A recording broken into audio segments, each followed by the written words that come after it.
प्रिय भक्तगणों, आज आप श्रवण करेंगे कर्म फलदाता शनिदेव और हनुमान जी की बड़ी ही दुर्लभ पौराणिक व्रत कथा।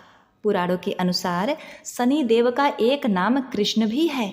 यह नाम स्वयं उन्हें भगवान श्री कृष्ण ने दिया था, क्योंकि वे भगवान श्री कृष्ण के परम भक्त थे। स्कंद पुराण के काशी खंड में एक वृत्तांत आता है कि छाया पुत्र श्री शनिदेव ने अपने पिता भगवान सूर्यदेव से एक प्रश्न किया कि हे पिता, मैं ऐसा पद प्राप्त करना चाहता हूँ जिसे आज तक किसी ने प्राप्त नहीं किया है।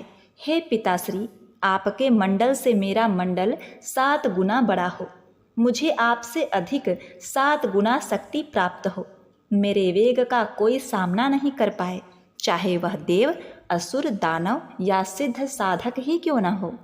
आपके लोक से मेरा लोक 7 गुना ऊंचा रहे।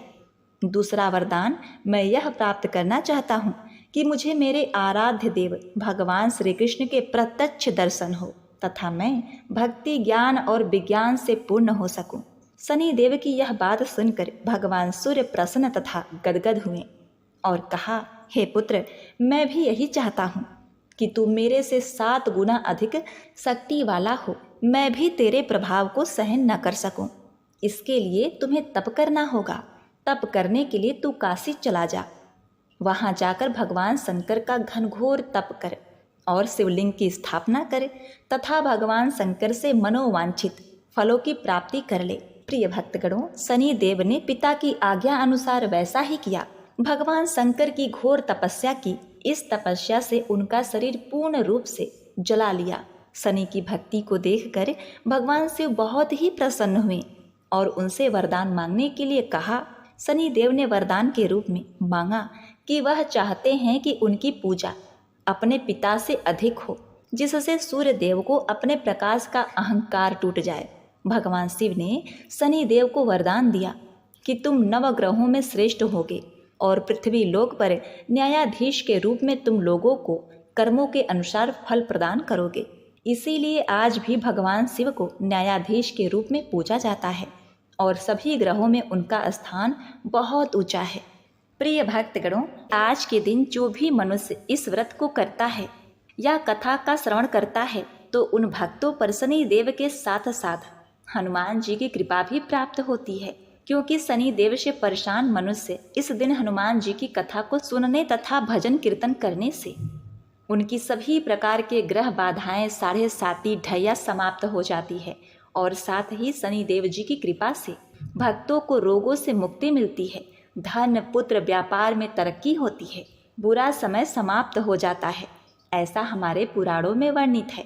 तो प्रिय भक्तगणों, इससे पहले कि हम कथा को शुरू करें, आप कमेंट में इन प्रश्नों का उत्तर अवश्य दीजिएगा कि भगवान शनिदेव की माता का क्या नाम है। हे शनिदेव, हे बजरंग बली, जो भी भक्तगण इस कथा को सुन रहे हैं तथा हुंकारा भर रहे हैं, उनको सुख, शांति, समृद्धि देना। हे प्रभु, अपने भक्तों का कल्याण करना। तो प्रिय भक्तगणों, आइए श्रवण करते हैं दुख दारिद्र को दूर करने वाली शनिदेव जी की कथा। किसी गांव में एक बहुत ही विद्वान ब्राह्मण रहा करता था।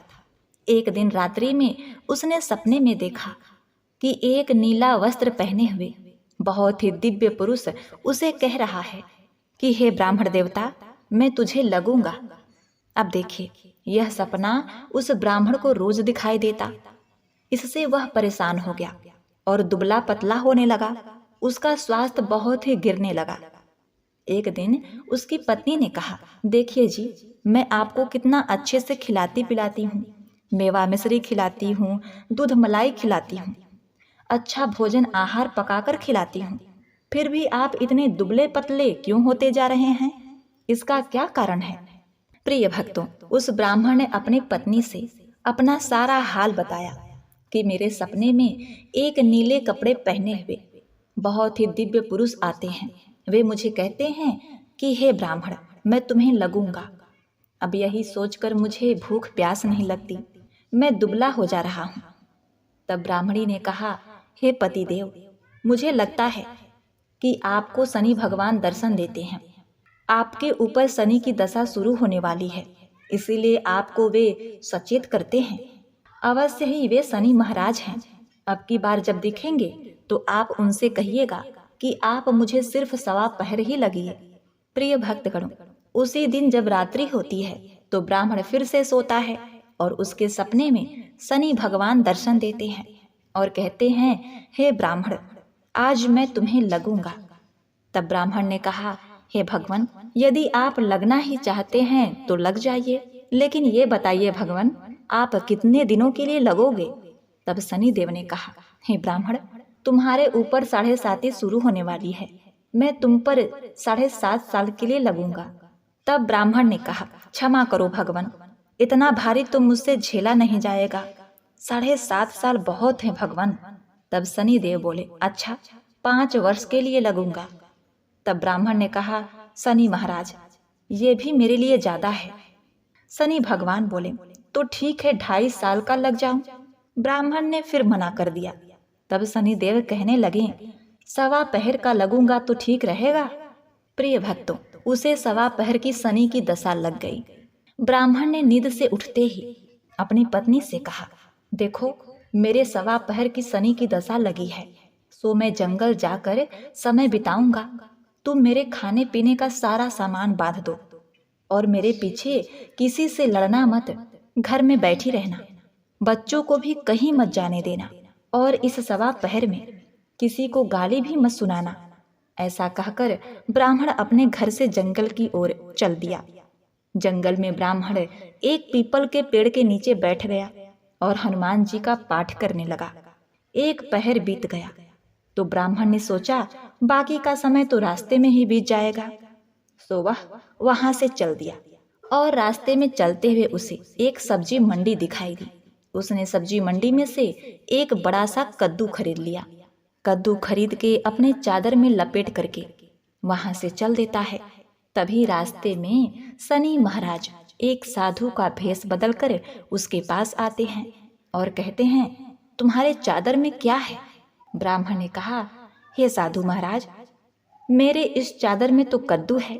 साधु ने कहा, अच्छा, कद्दू है तो दिखाओ। जब ब्राह्मण ने अपना चादर दिखाया तो आश्चर्य, उसमें तो उस राज्य के राजा के बेटे का कटा हुआ सर था। यह देखते ही साधु महाराज, जो कि शनिदेव थे, उस ब्राह्मण को लेकर राज दरबार में पहुंच गए और राजा से कहने लगे, महाराज, ये देखिए, ये दुष्ट दुराचारी आपके पुत्र का हत्या करके उसके सर को काट के अपने चादर में लेकर घूम रहा था, इसे आप दंड दीजिए। प्रिय भक्तों, राजा ने जब सुना कि उस ब्राह्मण ने उसके पुत्र को मार दिया है, राजकुमार की हत्या कर दी है, तब राजा बहुत ही क्रोधित हुआ। उसने कहा, मुझे मत दिखाओ, मुझे यह सब कुछ देखा नहीं जाएगा। हे सैनिकों, तुम इसे तुरंत ले जाओ और इसे सूली पर चढ़ा दो। प्रिय भक्तों, जब नगर में यह समाचार मिली कि राजा के पुत्र का सर कट चुका है, एक ब्राह्मण ने उसकी हत्या कर दी है, तो नगर में हाहाकार मच गया और उस ब्राह्मण को सैनिक सूली पर चढ़ाने के लिए ले गए। जब फांसी पर चढ़ाने ही वाले थे, तब जैसा कि नियम होता है, मरने वाले से उसके अंतिम इच्छा को पूछा जाता है, तो सैनिकों ने भी ब्राह्मण के अंतिम इच्छा को पूछा। सैनिकों ने कहा, हे ब्राह्मण, बताओ, तुम्हारी अंतिम इच्छा क्या है? प्रिय भक्तगणों, ब्राह्मण ने सोचा कि यदि किसी प्रकार कुछ समय तक के लिए फांसी रुक जाए तो शनि की दशा का 1.25 पूरा हो जाएगा। यह सोचकर उसने कहा, भाई, मैं बचपन से नित्य बालाजी की कथा कहता सुनता आया हूँ, आज मरने से पहले अंतिम बार कथा कह लेने दो। अब क्या था, फांसी देने वाले सैनिकों ने उसकी आखिरी इच्छा पूर्ण होने तक फांसी रोक दी। कहानी कहते कहते 1.25 पूरा हो गया, शनि की दशा खत्म हो गई। अब इधर देखिए, राजा का जो पुत्र था राजकुमार, वह जंगल से शिकार खेलकर वापस राजमहल में आ गया। राजमहल में राजकुमार को देखते ही राजा बड़ा ही प्रसन्न हुआ, लेकिन मन ही मन उसे डर भी लगा। यदि उस निर्दोष ब्राह्मण को फांसी चढ़ा दिया गया होगा तो ब्राह्मण हत्या का दोष लग जाएगा। अब क्या था, राजा ने 2 घुड़सवार को जल्दी से फांसी घर की तरफ दौड़ाया और ब्राह्मण को आदर सहित दरबार में आने का हुक्म दिया। ब्राह्मण राज दरबार में उपस्थित हुआ तो राजा ने क्षमा याचना मांगते हुए कहा, कि आपके बगल में जो चादर है उसे खोलकर दिखाओ। राजा के आज्ञा के अनुसार ब्राह्मण ने चादर खोली तो उसमें कद्दू था। राजा ने ब्राह्मण को बहुत सा धन दिया और पूछा, हे ब्राह्मण देवता, मुझे यह समझ में नहीं आया, इस सब के पीछे क्या रहस्य है? ये सब क्यों हुआ? आखिर ये सब था क्या? तब ब्राह्मण ने कहा, हे महाराज, मुझे 1.25 पहर की शनि की दशा लगी थी, इसीलिए यह सब कुछ हुआ। राजा ने कहा, हे ब्राह्मण देव, शनि की दशा किस प्रकार टलती है? ब्राह्मण ने कहा, हे राजन, यदि राजा या सेठ को यह दशा लगती है तो काला हाथी या काला घोड़ा दान करना चाहिए। गरीब को शनि की दशा लगती है तो पीपल की पूजा करें और बोले, साचा शनिचर कहिए, जाके पांव सदा ही पड़िए।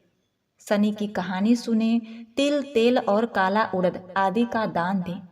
काले कुत्ते को तेल चुपड़ी रोटी खिलाएं तो शनि की दशा उतर जाएगी। अब देखिए, राजा ने उस ब्राह्मण को कद्दू वापस कर दिया। अब घर आकर ब्राह्मण ने कद्दू अपनी पत्नी को दिया। जब उसकी पत्नी ने सब्जी बनाने के लिए उस कद्दू को काटा तो उसके बीजों की जगह हीरे मोती निकलने लगे। ब्राह्मणी ने पूछा, हे पतिदेव, ये सब क्या है? इसमें से हीरे मोती कैसे निकल रहे हैं? इसे कहाँ से लाए हैं आप?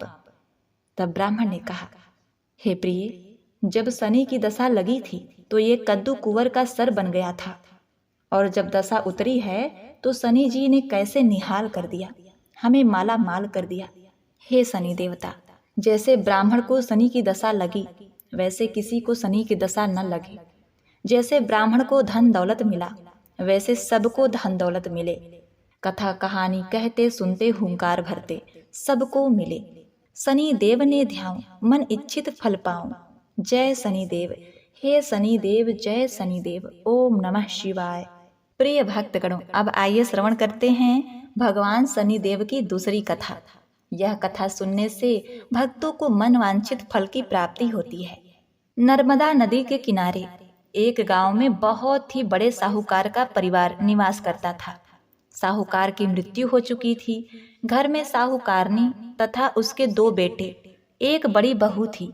साहूकारनी का छोटा बेटा मानसिक रोग से ग्रस्त था। उसकी मानसिक स्थिति ठीक नहीं थी। साहूकारनी की बड़ी बहू तारा को विवाह के कई वर्ष बीत गए थे, पर अभी तक उसे संतान नहीं हुई थी। तारा को सदैव यही भय रहता था कि कहीं उसके पति संतान पाने के लिए दूसरा विवाह न कर लें। यदि उसके पति ने दूसरा विवाह कर लिया तो उसे सौतन का दुख सहना पड़ेगा। प्रिय भक्तजनों, इसी डर से तारा ने एक योजना बनाई और उसने अपने घर में काम करने वाली नौकरानी चंदा से अपने देवर चंदन का विवाह कराने के लिए अपनी सास साहूकारनी तथा अपने पति को मना लिया। चंदा स्वभाव से बड़ी ही दयालु तथा कृष्ण भक्त थी। वह बचपन से ही उसी साहूकारनी के घर काम करती थी। उसका अपना कोई नहीं था। अब चंदा का विवाह मानसिक रोगी चंदन से करा दिया गया।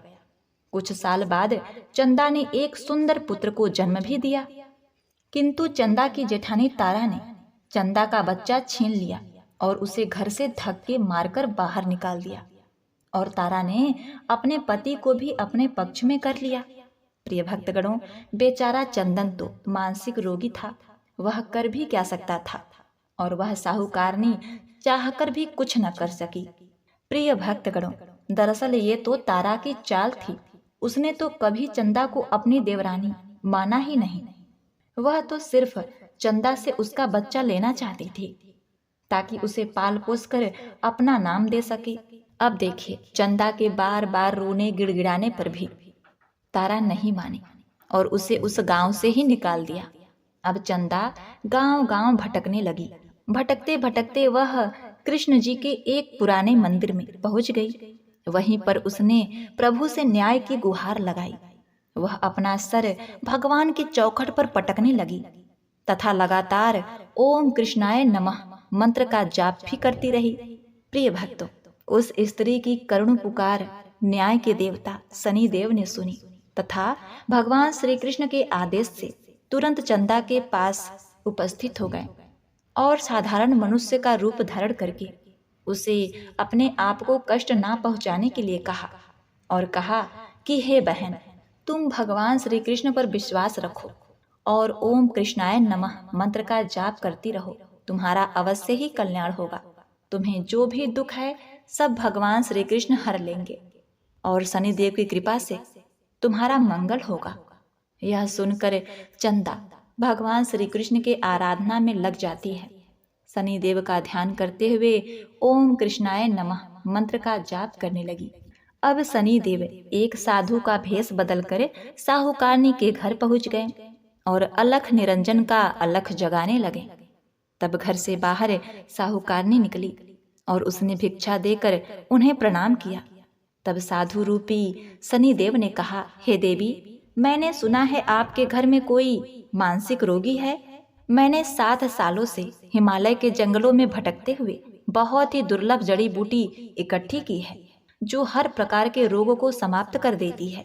यदि आप कहें तो मैं आपके घर के मरीज को ठीक कर सकता हूँ। प्रिय भक्तों, उस साहूकारनी ने कहा, हे महात्मन, अहो भाग्य जो आप यहाँ पधारें। हाँ महाराज जी, मेरा छोटा बेटा जो कि दिमागी रूप से बीमार है, आप उसे ठीक कर दीजिए। आप जो चाहेंगे मैं वो आपको दूंगी। आइए, घर के अंदर आइए। साहूकारनी ने अपने बेटे चंदन को साधु महाराज को दिखाया, जो अब चंदा के चले जाने से बहुत ही दुखी था।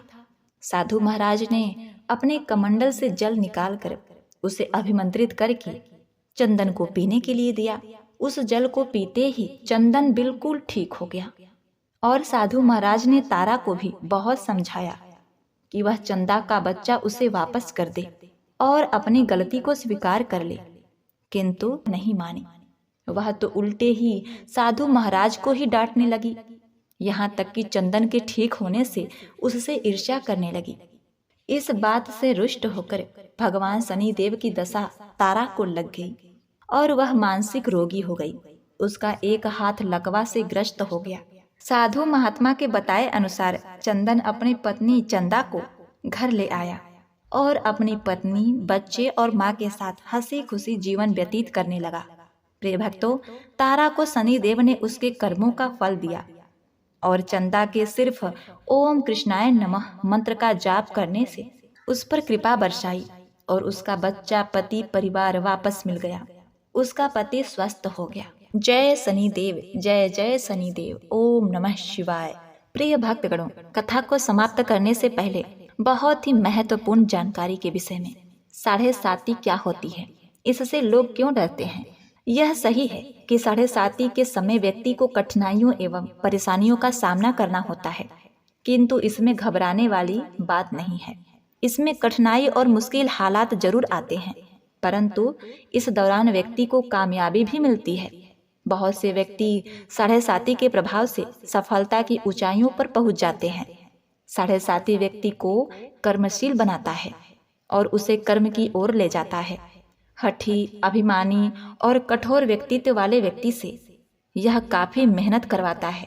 7.5 के 3 चरण होते हैं। 7.5 का पहला चरण नजदीकी रिश्तेदारों और जातक को प्रभावित करता है। 7.5 का दूसरा चरण व्यापार और गृहस्थी को प्रभावित करता है। 7.5 का तीसरा चरण बच्चों, परिवार और स्वास्थ्य को प्रभावित करता है। भगवान शनिदेव न्याय के देवता हैं। यह कभी भी किसी को ऐसे ही दंड नहीं देते। यदि दंड देते हैं तो उसे उसके साथ बहुत ही बड़ी शिक्षा भी देते हैं। जैसे एक माता अपने पुत्र के गलती पर उसे दंड देती है उसकी भलाई के लिए, उसे सही मार्ग पर जाने के लिए, ठीक वैसे ही शनिदेव कर्म और न्याय के पथ पर चलने के लिए मनुष्य को दंड देते हैं ताकि वह डर कर आगे ऐसा कार्य न करे और अपने जीवन को सरल और सार्थक बनाए। भगवान शनिदेव तो न्याय की मूर्ति हैं। इनकी पूजा तथा भक्ति करके व्यक्ति धन दौलत से संपन्न हो जाता है, सफलता के नई ऊंचाइयों को छूता है, जीवन में तरक्की करता है, घर में सुख समृद्धि वैभव का आगमन होता है, व्यक्ति का जीवन सुखमय हो जाता है। भगवान शनिदेव को प्रसन्न करने के लिए शनिवार के दिन पीपल के पेड़ के नीचे शाम को दिया अवश्य ही जलाएं और कुत्ते को तेल से चुपड़ी रोटी खिलाएं। शनिवार को जल में तिल डालकर पीपल को जल चढ़ाएं। इससे शनिदेव अत्यंत ही प्रसन्न होते हैं। और महामंत्र ओम कृष्णाय नमः मंत्र का जाप भी करें। जय शनिदेव, जय जय शनिदेव।